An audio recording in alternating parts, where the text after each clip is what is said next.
boys and girls should be raised equally, should be raised the same. I think that for me, and this is, I can only speak for myself, I raise my young women to be just as strong as I do for my boys, right?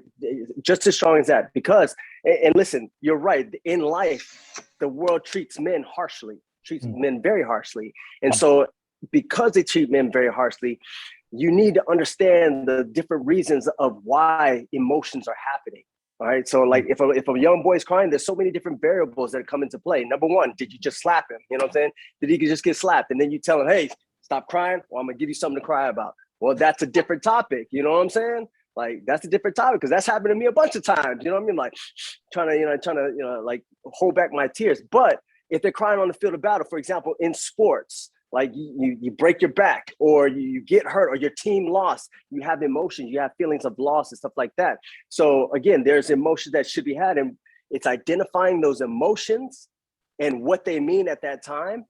But it's not, I don't think that raising a young boy to have feelings is a bad thing. And I don't think that makes him any less of a man in the future than it does say, telling my girls, hey, look, stop crying. Or you're going to get more spanking. You know what I'm saying? So in my opinion, it does make, I think it's pretty much toxic. Yeah, absolutely. Okay, no worries. Does anybody want to respond to Marcus? It's on point, man. On point. And I'm hoping that most men start looking at life like this. Right? I come to what you guys would call an old school where kids are meant to be seen, not heard. And it worked for that time being, but as we move forward, we need to be like a lot more open-minded about who we are and what we're teaching our children. And all I can say is I can only speak from my experience to having my son, my 24-year-old now son.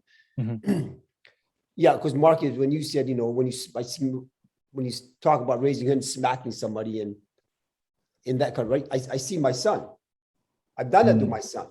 And I told my son, I'll give you something to cry about. I also said the same thing to my daughter, right? Did that help in their growth in the future? Maybe, maybe not. But I can only say that in their experience of them at that moment, for me as a father, because we go back, it's their experience of being their son and their daughter. Must have been not as great, right? And with that experience that they live forth with. So I want my kids, for example, for myself, I want my kids to have their own say in their life. And it's not dictated by how I was raised. Not dictated by the hands that I raised when I raised my hand. Right? Okay. This is something that happened in the past and it should never, ever occur again in this lifetime. Because we have it back in the island, it's tough love. I'd say it's bullshit love. You love me, you don't hurt me. You show me, you teach me, you don't hurt me. Get that? Yeah. You love me enough, you don't hurt me, you don't physically punish me. But you sit down and you explain to me why this is and why that is. So that I get a sense of understanding, that my child get a sense of understanding why it may not be right or why it may not be wrong. There's growth there. But if we're just punching them and we're just kind of giving them what we think it's there, I can only imagine the life and the man that boy will become.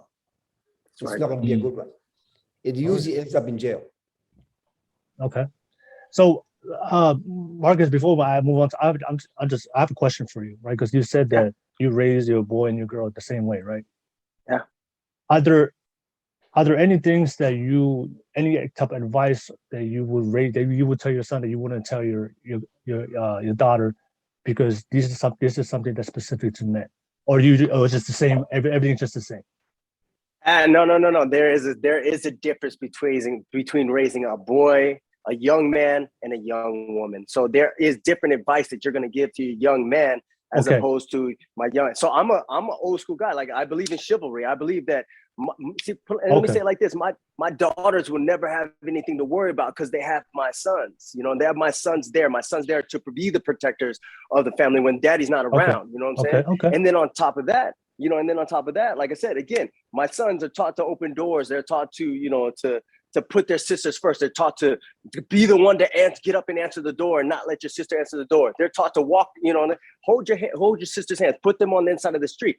These are things that young men need to know, right? They need to understand, okay, like, number one, like, why are you crying? Right? Tell me why you're crying. Because if you don't know why you're crying, then stop crying if you don't know. Okay. But if you identify what it is, why you're crying, it's okay to cry. Like, tell me why you're crying. Like, what is it? Are you in pain? What is the level of pain? Are you in anger? If you're angry, how many different varying degrees of anger is there? There's I'm just angry and irritated, and then there's rage.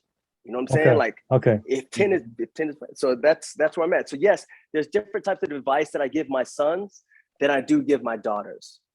Okay. And go ahead. You can continue. Go ahead.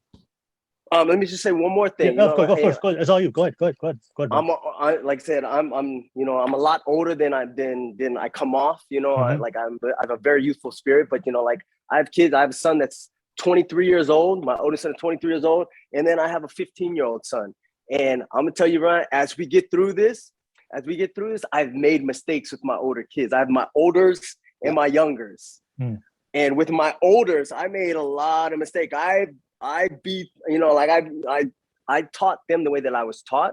My stepfather, my dad, he's from Western Samoa, and so, like, again, I grew up in that environment, and it was tough love. When I tell you, like, it was tough love. It wasn't an open fist. You know what I'm saying? Like, look, whatever's around, you're gonna get hit with, and that's just what it was. But I grew up confused. That made me confused as to what love, what disciplining, what raising a child really, really was.